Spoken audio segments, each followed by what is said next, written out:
ലഹരിയുടെ വലകൾ മുറിക്കണമെന്നൊക്കെ നമ്മളിങ്ങനെ ഉറക്കെ ആഹ്വാനം ചെയ്യുമ്പോഴും ഈ ഇതിൽ രാഷ്ട്രീയമൊക്കെ വലിയ രീതിയിൽ ബാധിക്കുന്നു എന്നതിന്റെ ചില സൂചനകൾ ചിലയിടത്തു നിന്നൊക്കെ വരുന്നുണ്ട്. ആലപ്പുഴയിൽ CPM ബ്രാഞ്ച് സെക്രട്ടറി വിഘ്നേഷിൽ നിന്ന് MDMA പിടിച്ചെടുത്ത കേസിൽ പ്രതിക്കായി സൗത്ത് പോലീസ് ഒത്തുകളിക്കുകയാണ്. കേസ് അന്വേഷണത്തിന്റെ പ്രാഥമിക നടപടിക്രമങ്ങളിൽ പോലും വീഴ്ച സംഭവിച്ചു. നാർക്കോട്ടിക് ഡ്രഗ് പരിശോധനയിൽ കൈക്കൊള്ളേണ്ട പരിശോധനാ മാനദണ്ഡവും പാലിച്ചില്ല. പണമിടപാടുകൾ സംബന്ധിച്ച വിവരങ്ങൾ കണ്ടെത്താൻ ശ്രമവും ഉണ്ടായില്ല.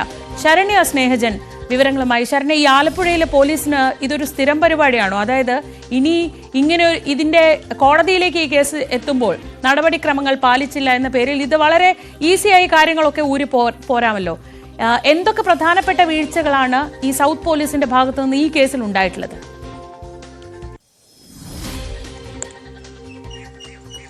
തീർച്ചയായിട്ടും ശ്രീജ നേരത്തെ സൂചിപ്പിച്ച കാര്യം തന്നെയാണ് അതിൽ ഏറ്റവും പ്രധാനപ്പെട്ടത്. അതായത് വിചാരണ കാലയളവിലേക്ക് കേസ് കോടതിയിലേക്ക് എത്തുന്ന ഘട്ടത്തിൽ വളരെയധികം പ്രതിക്ക് ഗുണം ചെയ്യുന്ന രീതിയിലാണ് ഈ കേസിന്റെ കാര്യങ്ങൾ പോയിരിക്കുന്നത് എന്നുള്ളത് തന്നെയാണ് ഇതിനകത്ത് വളരെ പ്രധാനപ്പെട്ട കാര്യം. അതായത്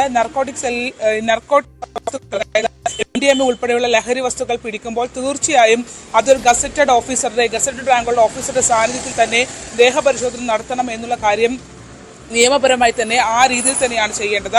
പക്ഷേ എന്നാൽ വിഘ്നേഷിന്റെ കാര്യത്തിൽ അതുണ്ടായില്ല. CPM ബ്രാഞ്ച് സെക്രട്ടറിയുടെ കാര്യത്തിൽ അതുണ്ടായില്ല എന്നുള്ളതാണ് പ്രധാനപ്പെട്ട ഈ കേസിലെ വീഴ്ച എന്ന് തന്നെ നമുക്ക് പറയാം. അതായത് ഇതൊരു പെട്ടെന്നുള്ളൊരു സെർച്ചോ അല്ലെങ്കിൽ കുറെ ആളുകൾ കൂടിയിരിക്കുന്ന എടുത്തു നിന്ന് പോലീസ് നടത്തിയൊരു റാൻഡമായുള്ള ഒരു ചെക്കിങ്ങിന്റെ ഭാഗമായോ കിട്ടിയതല്ല, മറിച്ച് കൃത്യമായൊരു ഇൻഫർമേഷൻ പോലീസിന് ഉണ്ടായിരുന്നു എന്നുള്ളതാണ്. ഹരിപ്പാട് നിന്നും MDMAയുമായി പിടിച്ച ആളുടെ ഇൻഫർമേഷന്റെ അടിസ്ഥാനത്തിൽ ഹരിപ്പാട് പോലീസ് ആലപ്പുഴ സൗത്ത് പോലീസിന് കൃത്യമായ വിവരം കൈമാറുന്നുണ്ട്. അതായത് ഇത് വിൽപ്പന നടത്തിയാൽ വിഘ്നേഷാണ്, വിഘ്നേഷിന്റെ കൈവശം ഇതുണ്ട് എന്നുള്ള കാര്യം അറിയിക്കുന്നു. അങ്ങനെയാണെങ്കിൽ തന്നെയും ഒരു പ്ലാനിങ്ങോടുകൂടി നടത്തിയ പരിശോധനയിലാണ് വിഘ്നേഷിൽ നിന്നും ഈ MDMA കണ്ടെത്താൻ സൗത്ത് പോലീസിന് കഴിഞ്ഞത്. പക്ഷേ അത്തരമൊരു ഇൻഫർമേഷൻ കിട്ടിയിട്ടും എന്തുകൊണ്ട് ദേഹപരിശോധന അടക്കം, അതായത് കൂടുതൽ സ്ട്രോങ് ആയി കേസ് പോകുന്ന രീതിയിലേക്ക് ഉള്ള ദേഹപരിശോധന അടക്കമുള്ള മാനദണ്ഡങ്ങൾ പാലിക്കപ്പെട്ടിട്ടില്ല എന്നുള്ളത് വലിയ ചോദ്യമാണ്. അതായത് പ്രതിക്ക് വേണ്ടി അല്ലെങ്കിൽ രാഷ്ട്രീയപരമായ ഇടപെടൽ ഉണ്ടായി, സമ്മർദ്ദം പോലീസിന് മേലുണ്ടായി, പോലീസ് ഒത്തുകളിച്ചു എന്നുള്ളതിന്റെ ഏറ്റവും വലിയ തെളിവാണ് ഇതെന്നുള്ളതാണ്. മറ്റൊന്ന് ശ്രീജ, നമുക്കറിയാം ഓപ്പറേഷൻ ഡി ഹണ്ടുമായി ബന്ധപ്പെട്ട സർക്കാർ ലഹരിക്കെതിരെ വലിയ ക്യാമ്പയിനുകൾ സംഘടിപ്പിക്കുകയാണ്. പോലീസ് പരക്കം പാഞ്ഞുകൊണ്ടാണ് ലഹരി വസ്തുക്കളുമായി ബന്ധപ്പെട്ടുള്ള കേസ് അന്വേഷണങ്ങളും തിരച്ചിലുകളും ഒക്കെ നടത്തുന്നത്.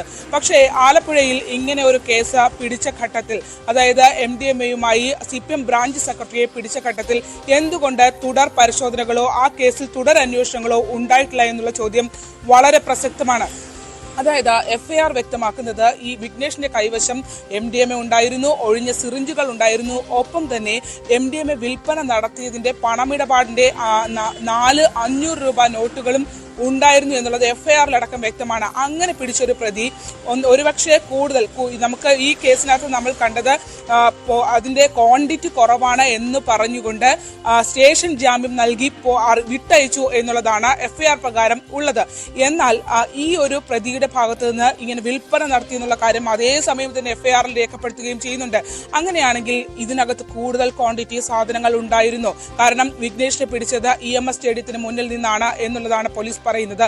എന്തുകൊണ്ട് ഇതിനകത്ത് നടത്തേണ്ട ഒരു പ്രാഥമിക സെർച്ചായ ഇയാളുടെ വീട്ടിലെ പരിശോധന പോലും തൊട്ടടുത്ത സൗത്ത് പോലീസിന്റെ മൂക്കിൻ തുമ്പത്തുള്ള ആ വീട്ടിൽ പോലും പരിശോധന നടന്നിട്ടുണ്ടോ എന്നുള്ള FIR പ്രകാരം എന്തായാലും അങ്ങനെ ഒരു പരിശോധന നടന്നിട്ടില്ല എന്നുള്ളതാണ്. EMS സ്റ്റേഡിയത്തിന്റെ മുന്നിൽ നിന്നും ഈ വിഘ്നേഷിനെ പിടിച്ചു എന്നുള്ള കാര്യമാണ് അവർ FIRൽ വ്യക്തമാക്കിയിട്ടുള്ളത്. മറ്റൊന്ന്, ഈ പ്രതിയുടെ ഫോൺ പരിശോധന അല്ലെങ്കിൽ ഫോൺ കസ്റ്റഡിയിൽ എടുക്കുകയോ ഈ വിൽപ്പന നടത്തിയെന്ന് ബോധ്യമായിട്ടും CDR രേഖകളോ ബാങ്ക് രേഖകളോ, അതായത് ഫോൺപേ, ഗൂഗിൾ പേ അടക്കമുള്ള പണമിടപാടുകളോ അല്ലെങ്കിൽ എവിടെ നിന്ന് ഇത് കിട്ടി എന്നുള്ള ഒരു പ്രാഥമികമായ ചോദ്യം ചെയ്യലോ ആ കേസിനകത്ത് ഉണ്ടായിട്ടില്ല എന്നുള്ളതാണ്. അതായത് CPM സംസ്ഥാന സമ്മേളനം കൂടി നടക്കുന്ന കാലയളവിലായിരുന്നു ഇത്തരം ഒരു സംഭവം ഉണ്ടാകുന്നത്. അതുകൊണ്ട് തന്നെ ഇത് ഒതുക്കി തീർക്കാൻ ഈ കേസിൽ ഏറ്റവും വലിയ കള്ളക്കളി എന്ന് പറയുന്നത് ഈ സ്റ്റേഷനിലെ ഉത്തരവാദിത്തപ്പെട്ട, അതായത് സ്റ്റേഷനിൽ ചാർജുള്ള ഉത്തരവാദിത്തപ്പെട്ട ഉദ്യോഗസ്ഥരെ പോലും ഈ കേസ് പിടിച്ചത് താഴെയുള്ള പോലീസുകാർ അറിയിച്ചിരുന്നില്ല എന്നുള്ളതാണ്. പിന്നീടാണ് ഈ സ്റ്റേഷൻ ജാമ്യം നൽകി വിട്ടയച്ചതിന് ശേഷം മാത്രമാണ് ഇങ്ങനെ ഒരു കേസ് ഉണ്ടായിരുന്നു എന്നുള്ള കാര്യം വ്യക്തമാക്കിയത്. CPM ബ്രാഞ്ച് സെക്രട്ടറി ആയതുകൊണ്ടാണ് അത്തരത്തിൽ അതൊരു പുറത്തേക്ക് വലിയ രീതിയിൽ ഈ കാര്യങ്ങൾ വിടാതെ എന്നാണ് ഇന്റേണലി പോലീസിനകത്ത് ഉണ്ടായ സംസാരം എന്നുള്ളതാണ് നമുക്ക് അറിയാൻ കഴിഞ്ഞിട്ടുള്ളത്. അത്തരത്തിൽ നോക്കുകയാണെങ്കിൽ ഈ കേസുമായി കോടതിയിലേക്ക് പോകുമ്പോൾ നമ്മൾ നേരത്തെ പ്രതിഭയുടെ മകന്റെ കേസുമായി ബന്ധപ്പെട്ട്, അതായത് കഞ്ചാവ് പിടിച്ചൊരു കേസിൽ മെഡിക്കൽ പരിശോധന എന്ന പ്രാഥമിക ഘട്ടം പോലും ആ കേസിൽ പൂർത്തീകരിച്ചിരുന്നില്ല എന്നുള്ളതാണ് നമ്മൾ പിന്നീട് കണ്ടത്. എന്തായാലും ആ രീതിയിൽ ഒരുപക്ഷെ ഇനിയിപ്പോൾ കുറ്റപത്രം സമർപ്പിക്കുന്ന ഘട്ടത്തിൽ കേസിൽ നിന്ന് ആ കുട്ടിയെ ഒഴിവാക്കുന്നതിന് വേണ്ടിയുള്ള ഇടപെടൽ ഉണ്ടാകുമെന്നുള്ളതും എക്സൈസിന്റെ റിപ്പോർട്ടിൽ പോയിട്ടുണ്ട്.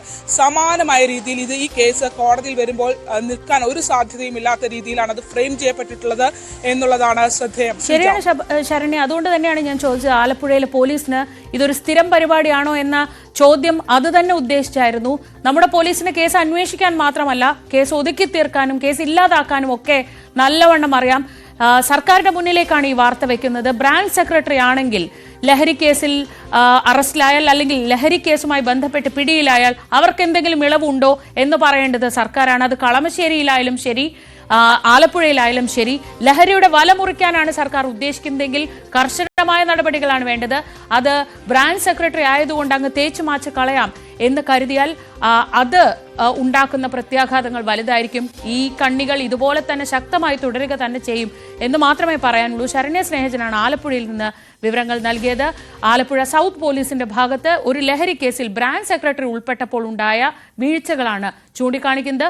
സുഖമായി കോടതിയിൽ പോയി ഊരിപ്പോരാവുന്ന വിധത്തിൽ കേസ് അന്വേഷിക്കുന്ന പോലീസുകാർക്കും നല്ല നമസ്കാരം എന്ന് തന്നെ പറയാം.